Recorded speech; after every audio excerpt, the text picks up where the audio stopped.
So this is the Xinjiang Link in Zhongshan, which is the host city of this year's My China Story Short Video Competition 2021, where it's gathering video makers from home and abroad to tell their stories in China. But what makes a China story? Is it about visiting different places, meeting different people, or experiencing a different culture? Could there be something more to what creates these stories? Let's take a closer look. The Link is an infrastructure project known as the Xinjiang Link. It's one of the biggest stories at this year's competition. The project is linking two cities using a sea tunnel, a bridge, and two artificial islands in the Pearl River Delta area. And this is Paul Benavides' story at this year's competition. You know, I actually came here and I did a video about this bridge a few months ago. Oh, okay. And this bridge is just, I mean, the sheer magnitude, it speaks for itself. It tells the story just by putting a camera on it. You really don't need to talk about it. So this really is my idea of a China story in the fact that it just continues.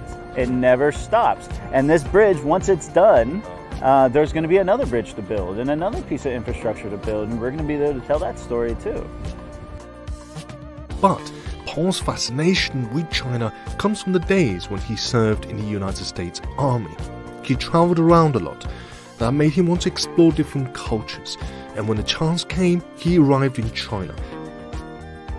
So I saw the opportunity to come to China. Originally I was only going to come for 1 year and then move on someplace else, you know, kind of travel the world. But when I got here, it was a true slap in the face, as if I realized I know nothing about this country. And I realized that there was so much more to learn, and I think I was attracted to that, and that's why I ended up staying. This is why I wanted to meet the participants at the 3rd International Short Video Competition, My China Story 2021. Because each individual stories of who we are and how we ended up in China is what make our videos that more intriguing.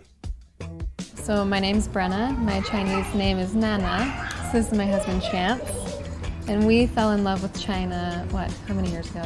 9 years ago? Yeah, almost 10. Yeah, we came over at first so Chance could study Chinese. I don't know why he wanted to learn Chinese, but that's what... Difficult. Yeah. Difficult. And so we came over, and he was an exchange student in Changsha, and immediately we fell in love with China.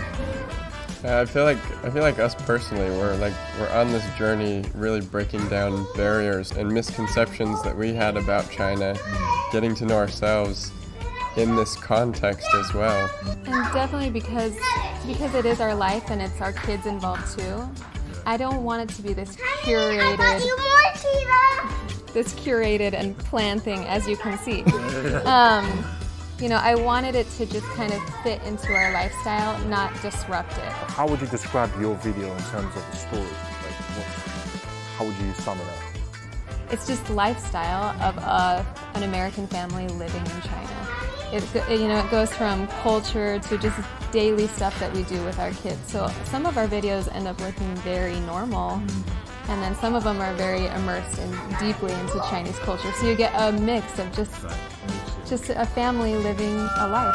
Whoa, good job. Happy birthday. I feel like video and life is quite different. Like with life, I feel like I'm more part of the culture. But when I'm telling stories or doing videos, I prefer to step aside and not really make myself the story. I think a lot of foreigners in China like to make videos where they're like experiencing Chinese life. Like a foreigner did this, a foreigner went to try 什么什么东西. I think it takes over from the real story. If I asked you, what is a China story? How would you define it from your perspective? What is a China story? I feel like the best Chinese stories come from, you know, 很特别的普通人, maybe. Because, you know, I'm not interested in famous people, rich people, CEOs. I mean, China has a huge middle class. I think these people tell the best Chinese stories, and they're the Chinese stories I'm most interested in, is extraordinary, ordinary people. A lot of the time, bosses in media, you know, Chinese people, they really know the Chinese stories well, but they don't know how to tell it to foreign audiences. It's like Chinese people and foreigners working together to find the middle point, I guess.